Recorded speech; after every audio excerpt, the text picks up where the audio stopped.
3 semaines de guerre entre les États-Unis, Israël et l'Iran ont suffi pour faire basculer le CAC 40 en zone de correction.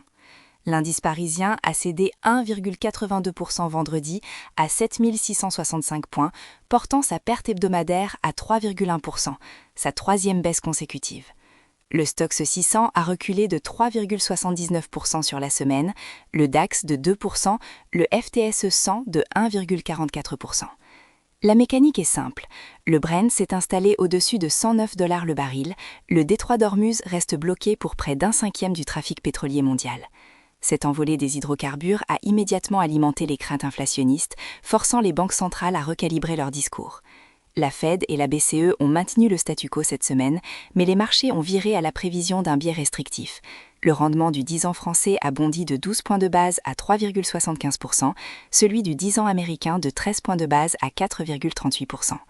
Le gouverneur de la Fed, Christopher Waller, a reconnu que la guerre en Iran modifiait désormais son évaluation du risque inflationniste, un retournement notable pour un banquier central qui penchait encore vers la détente il y a un mois. Si le pétrole se stabilise sous 100 $, les anticipations de hausse pourraient refluer.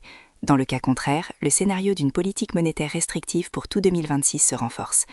Cette dynamique a trouvé un catalyseur supplémentaire dans la destruction partielle du terminal GNL de Ras Laffan, au Qatar. Les frappes iraniennes ont endommagé 17% de la capacité de production du site. Les réparations pourraient prendre 3 à 5 ans selon les autorités qataries.